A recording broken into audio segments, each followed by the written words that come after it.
So after joining our seam allowances together, you come to your hemline.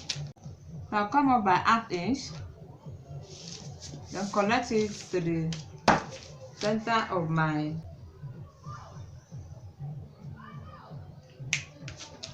so this is the shape I want at my hemline.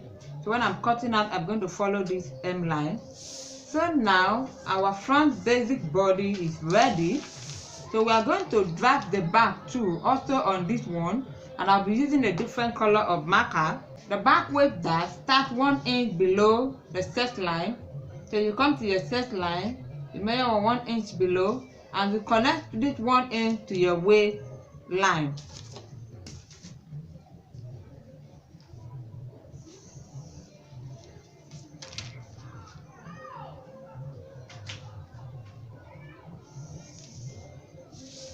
You're also going to stop 2 inches above the hemline.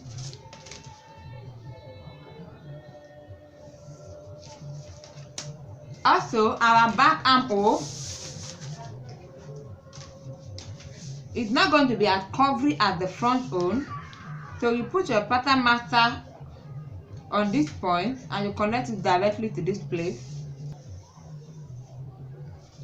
So can you see the difference from the front armhole? The front armhole comes inside, the back armhole doesn't come. For the back armhole is going to cut out this way.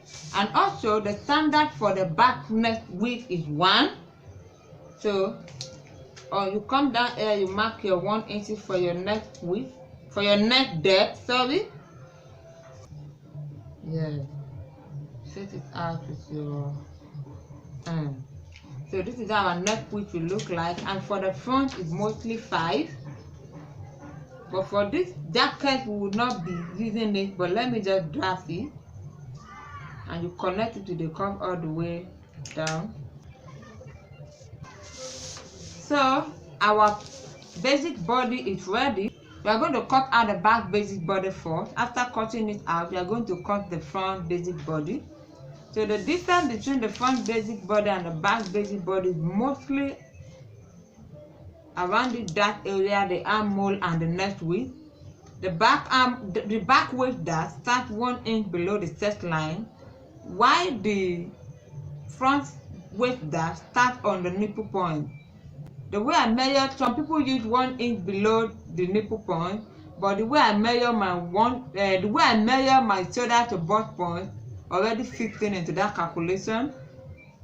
So, and also the armhole, for the front armhole, you measure the mid area, you mark it, and you come in by 1/2 inch.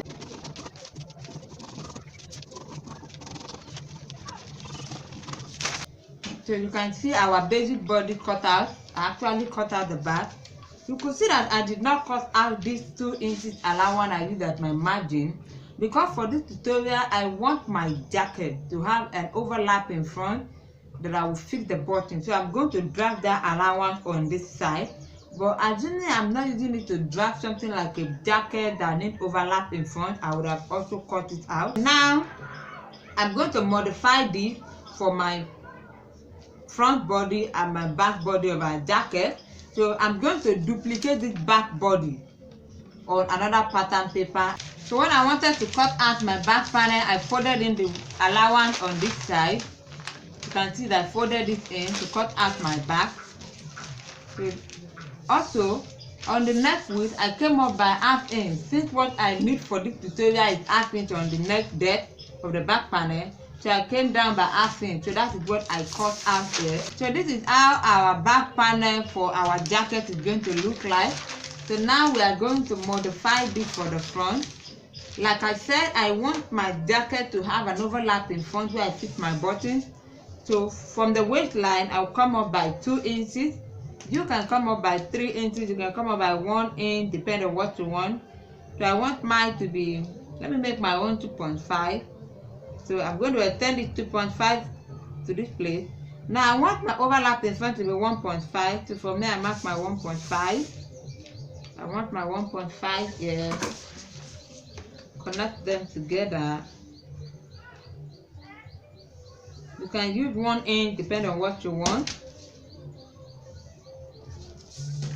So this is where my button is going to be fixed. This is the button allowance for my back, for my front panel. So also I want the neck of my jacket to have a curve all the way down to this point. To cut my neck width for the front of my jacket, I said I want a curve all the way down this way. So I'm going to use my pattern master to trace out that firstly with my pencil. Might not be clear, but don't worry, I will use a marker to trace it out so you see exactly how it look like. The neck shape depends on what you want, but this is the shape I want. You might not allow your own to be as low as this. So I'm going to cut out now. To cut out my front panel for my jacket now, I'm going to cut from this place all the way down to this width, to this point, to the button allowance.